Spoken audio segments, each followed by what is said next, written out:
By birth వృశ్చిక రాశి వాళ్ళకు ఉంటుంది సార్ ఇది. అబ్బా! బై బర్త్ ఆ! ఈ వృశ్చిక వాళ్ళు మనకు ఈటీవీలో ఇంతకుముందు సీరియల్లు వచ్చేటివి. ఆ! అంతరంగాలు, అవును. అవును. కళాంజలి అనేవో, యెస్. అవును. కలంకిత. కలంకిత. ఆ! ఓ ఈ టైప్ కలంకిత.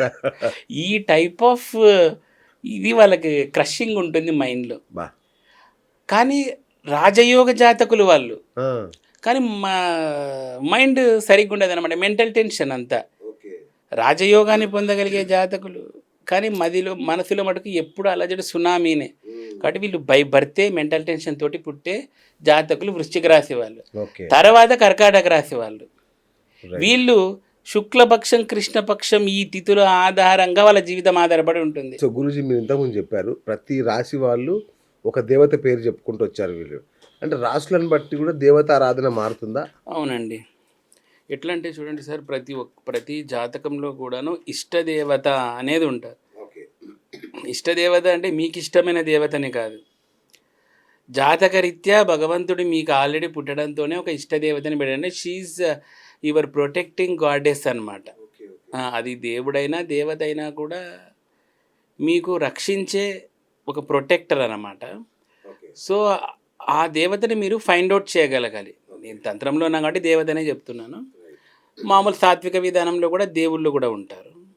సో కాబట్టి అలా ప్రతి భావానికి ఒక దేవత లేదా దేవుడు అనే వాళ్ళు ఉంటారు. ఓకే. అది ఎవరని మీరు ఫైండ్ అవుట్ చేయగలిగితే వాళ్ళని ఆరాధన చేయడం ద్వారా మీకు ఆ ప్రొటెక్షన్ అనేది లభిస్తూ ఉంటుంది. ఇలా డిఫరెంట్ రాసులకి డిఫరెంట్గా దేవతలు వస్తూ ఉంటారు. మీరు ఇంకోటి చెప్పారు నాకు ఆశ్చర్యం వేసింది. అంటే ఏం ఆహారం తినాలి, ఏ కలర్ అనేది కూడా ఉంటుంది. అవునండి, ఖచ్చితంగా. ఇప్పుడు నవగ్రహాలకు సంబంధించిన డిఫరెంట్ కలర్స్ ఉన్నాయి, వాళ్ళకి సంబంధించిన టేస్ట్లు ఉంటాయి. అదే విధంగానే మనం వాటిని అనలైజ్ చేసి ఇవి తినచ్చు ఇవి తినకూడదని చెప్తాం. నరఘోష ఉమ్. అతిపెద్ద సమస్య. ఇంటికి ఆఫీస్కి ఈ నరఘోష పోవాలంటే ఏం చేయాలి? నరఘోష అంటే ఇప్పుడు రెగ్యులర్గా అది ఉండేదే సార్. ప్రతి సంస్థకు కానీ మనుషులకు కానీ అది వస్తూనే ఉంటుంది. ఆ, మామూలు గుమ్మడికాయలు కట్టుడు, నిమ్మకాయలు ఇట్లాంటివన్నీ కడతా ఉంటారు కదా, అది కామనే. కానీ ఒక్కసారైనా వాళ్ళు 6 months వన్స్, ఇయర్లీ వన్స్ కాలభైరవునికి సంబంధించిన హోమము పూజ అనేది చేసుకోవాల్సి ఉంటుంది. లేదా బగలాముఖి చేసుకోవాల్సి ఉంటుంది. ఇలా చేయడం ద్వారా నరదృష్టిని మనము బేస్ లెవెల్లో బేసిక్ నుంచి మనము తీసివేయగలిగిన వాళ్ళం అవుతాం. గుమ్మడికాయలు కట్టేది, నిమ్మకాయలు కట్టేది, ఇట్స్ రెగ్యులర్ ప్రొసీజర్. బట్ మనం స్ట్రాంగెస్ట్గా చేయాలి, ఒక స్టెరాయిడ్ టైప్లో పెట్టాలి అంటే మటుకు ఈ దేవతారాధనలు చేయక తప్పదు. ఇంకోటి గురించి ఈ నిమ్మకాయలు ఈ తాంత్రిక విధుల్లో చాలా విశిష్టమైన పాత్ర పోషిస్తుంటాయి. అంటే ప్రతిదానికి నిమ్మకాయ కారు కడతాము, చివరికి అమ్మవారికి కూడా దండలో నిమ్మకాయల దండే వేస్తాం. ఏంటి అంత నిమ్మకాయలకు? సార్, నిమ్మకాయలు అనేటివి ఏమీ లేదండి, అవి కపాలాలకి మనం రిప్రజెంటేషన్గా నిమ్మకాయలు వేస్తాం. ఓకే. ఇప్పుడు అమ్మవారి చూడండి, ముండుమాల వేసుకొని ఉంటుంది.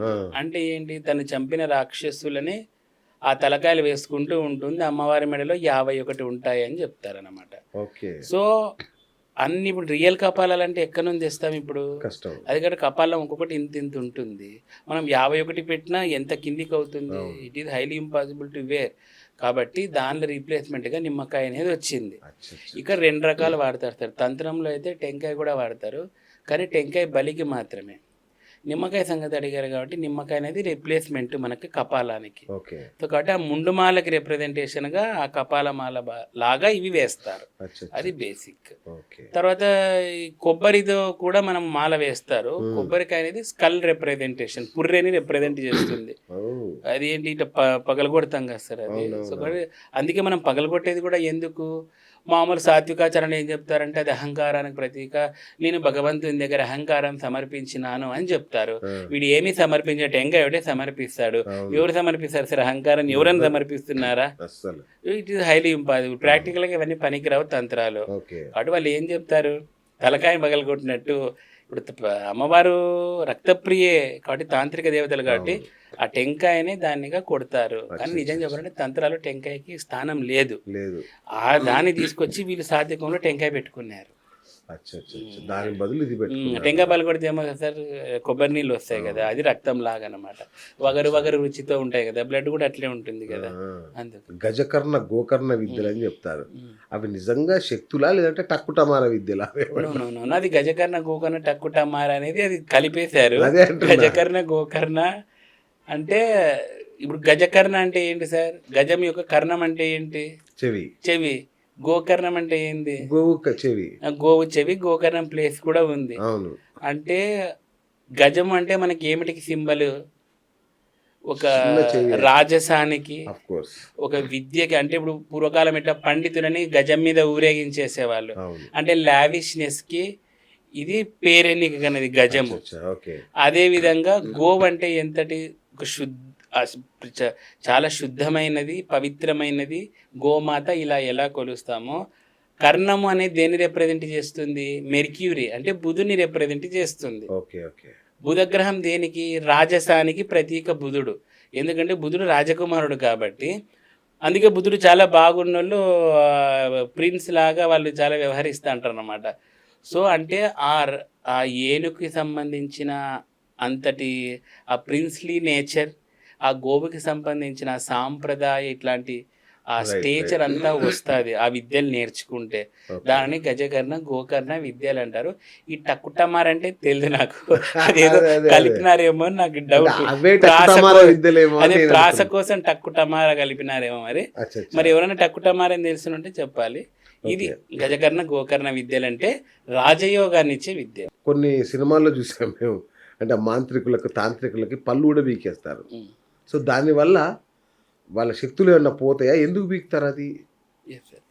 సో చూడండి, ఎందుకు అలా టీత్ అనేది మనకి ఇంపార్టెన్స్ అంటే తంత్ర విద్యల్లో మనకి ఈవెన్ సార్ ఇప్పటికి కానీ తంత్ర విద్యల్లో టీత్ సరిగ్గా లేనోడికి తంత్ర విద్య నేర్పించడానికి గురువు విల్లింగ్గా ఉండడు. టీత్ స్ట్రక్చర్ ప్రాపర్గా ఉండాలి, అప్పుడు మాత్రమే తంత్రం వస్తుంది. సొట్ట పళ్ళు, ఎత్తు పళ్ళు, వంకర టింకర పళ్ళు ఇట్లా ఉంటే ప్రాపర్ తాంత్రిక విద్యను అభ్యసించలేరంట.